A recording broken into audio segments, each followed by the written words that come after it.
Hello दोस्तों, कैसे हैं आप सब लोग। IAS Hindi notes YouTube channel bye फिर से आप सभी का स्वागत है।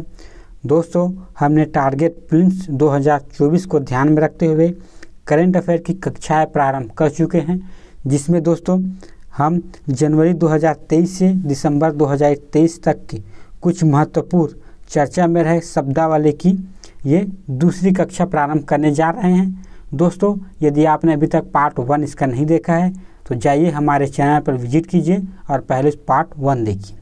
तो दोस्तों चलिए स्टार्ट करते हैं अक्सर चर्चा में रहे कुछ महत्वपूर्ण शब्दावली। दोस्तों, ये वीडियो यूपीएससी प्रीलिम्स 2024 को ध्यान में रखकर बनाया गया है। तो चलिए दोस्तों बिना किसी देरी के स्टार्ट करते हैं। तो दोस्तों आइए देखते हैं आज से कुछ महत्वपूर्ण शब्दावलियाँ। तो जिसमें आज का पहला शब्द है दोस्तों हाइड्रोपोनिक्स। तो दोस्तों जो हाइड्रोपोनिक्स शब्द है इसका अर्थ है दोस्तों कि यह बिना मिट्टी के पौधे उगाने की एक विधि है। तो दोस्तों बिना मिट्टी के पौधे उगाने की विधि को क्या कहा जाता है? हाइड्रोपोनिक्स। अगला जो वर्ड है दोस्तों वह कोकोपोनिक्स, अर्थात दोस्तों सब्जियों का मिट्टी रहित उत्पाद, अर्थात मिट्टी के बिना सब्जियों के उत्पाद को हम कहेंगे कोकोपोनिक्स। जो हमारा अगला शब्द है दोस्तों वो है डीप फॉरेस्ट। तो दोस्तों क्या होता है डीप फॉरेस्ट, उसके बारे में जान लेते हैं। वह वन भूमि जिसके केंद्र या राज्यों ने वन भूमि के रूप में दर्ज नहीं है या गैर अनुसूचित और बिना रिकॉर्ड वाले वन, अर्थात दोस्तों वह वन जहां केंद्र या राज्य ने वन भूमि के रूप में दर्ज नहीं है, अर्थात गैर अधिसूचित और बिना रिकॉर्ड वाले भूमि को डीप फॉरेस्ट कहा जाता है। तो चलिए दोस्तों हम अगले शब्दावली की तरफ बढ़ते हैं। अगली जो शब्दावली है दोस्तों वो है इको एंजाइटी।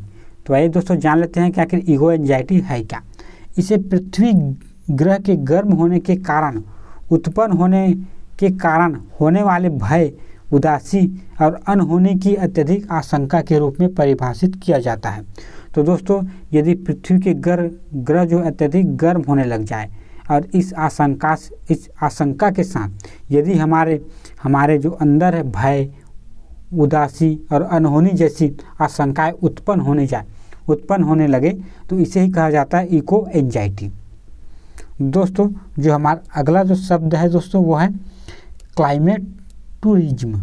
तो दोस्तों यह एक प्रकार की क्या है विचारधारा है जो ये मानती है कि जो मानव समुदाय है वो जलवायु परिवर्तन के खिलाफ जो अपनी लड़ाई लड़ चुका है और मानव जाति विलुप्त होने की कगार पर है।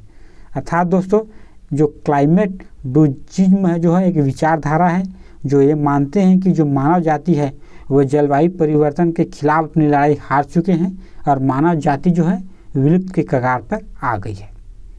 तो चलिए दोस्तों हम अगले शब्दावली पर चलते हैं। हमारा अगला शब्दावली है दोस्तों वो है गहन प्रौद्योगिकी।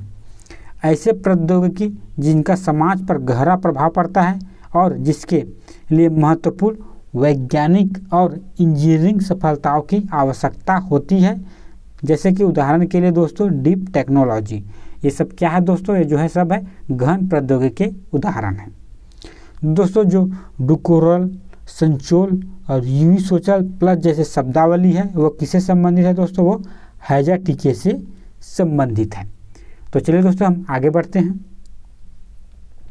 हमारा जो अगला शब्दावली है दोस्तों वो है समान कंस्ट्रक्ट तकनीक ECT।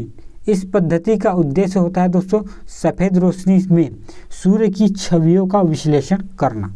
तो दोस्तों यदि हम जो है सफ़ेद रोशनी में यदि हम सूर्य का विश्लेषण करें तो उसे हम कहेंगे समान कंस्ट्रक्ट तकनीक। अगले जो शब्दावली है दोस्तों है स्मिशिंग। तो दोस्तों ये जो क्या है एक सोशल इंजीनियरिंग अटैक है जो क्या है दोस्तों जो फेक मोबाइल SMS का उपयोग करके लोग उसके धोखे में आकर मेलवेयर डाउनलोड कर लेते हैं। तो दोस्तों आपके मोबाइल पर एक फेक SMS भेजा जाएगा जिसकी सहायता से आपके मोबाइल में जो है एक वायरस घुस आएगा। इसी तकनीक को कहा जाता है दोस्तों स्मिशिंग, अर्थात दोस्तों ये एक प्रकार का जो क्या है सोशल इंजीनियरिंग अटैक। तो चलिए दोस्तों हम नेक्स्ट चलते हैं। जो अगला शब्दावली है दोस्तों वो है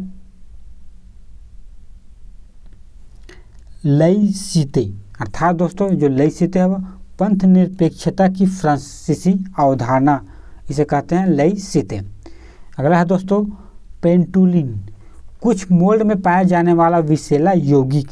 तो दोस्तों ये क्या है, एक प्रकार का विषैला यौगिक है, जैसे दोस्तों कवक द्वारा निर्मित होता है और ये क्षतिग्रस्त या सड़ने वाले फलों विशेषकर सेब पर उग सकता है। तो दोस्तों जो पेंडुलिन है वो क्या है, विषैला यौगिक है जो कहाँ उगता है दोस्तों, सड़े हुए फलों विशेषकर सेब में उगता है। चलिए दोस्तों नेक्स्ट चलते हैं। जो अगला शब्दावली है दोस्तों वो है इकोसाइड। इसका तात्पर्य है दोस्तों उन गैर कानूनी व हठी कृत्यों को अंजाम देने से है जिसके बारे में ज्ञान होता है कि ऐसे कृत्य पर्यावरण को कितना व्यापक एवं दीर्घकालिक नुकसान हो सकते हैं, और इसे विश्व के कई देशों में आपराधिक घोषित किया गया है और भारत ने दोस्तों अभी तक इसे आपराधिक घोषित नहीं किया गया है।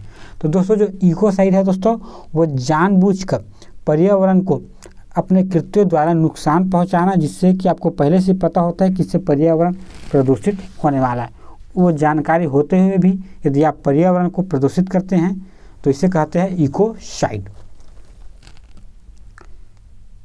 अगला जो शब्द है दोस्तों वो है टैक्स हेवन। ये दोस्तों एक ऐसा राष्ट्र है जो विदेशी निवेशकों को आकर्षित करने के लिए अनुकूल दरें और वित्तीय गोपनीयता प्रदान करता है। तो दोस्तों जो कोई राष्ट्र जो बाहरी निवेशकों को आकर्षण करने के लिए अनुकूल दरें या वित्तीय गोपनीयता प्रदान करता है, इसे क्या कहते हैं, टैक्स हेवन। तो चलिए दोस्तों आगे बढ़ते हैं। अगला जो शब्दावली है दोस्तों है फिनटेक या वित्त प्रौद्योगिकी। ऐसे उद्योग जो वित्तीय प्रणालियों में नवाचार लाने और वित्तीय सेवाओं की आपूर्ति और कुशल बनाने के लिए सूचना प्रौद्योगिकी का उपयोग करता है, उसे कहा जाता है दोस्तों फिनटेक या वित्त प्रौद्योगिकी। जो अगला जो शब्द है दोस्तों है गेटकीपर्स। तो दोस्तों जो यूरोपीय संघ ने जो alphabet, Amazon, Apple, ByteDance, Meta और माइक्रोसॉफ्ट जैसे जो 6 वैश्विक प्रौद्योगिकी कंपनी को क्या कहा गया है, गेटकीपर का नाम दिया गया है।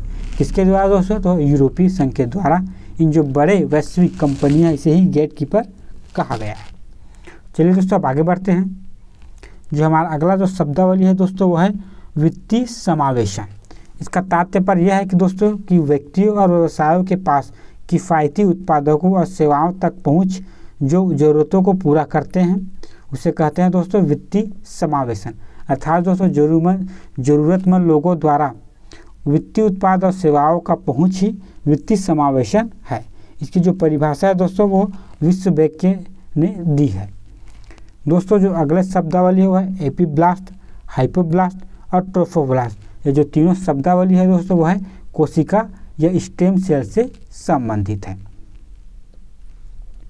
तो दोस्तों ऐसे कुछ महत्वपूर्ण शब्दावली जो साल भर चर्चा में रहे हैं।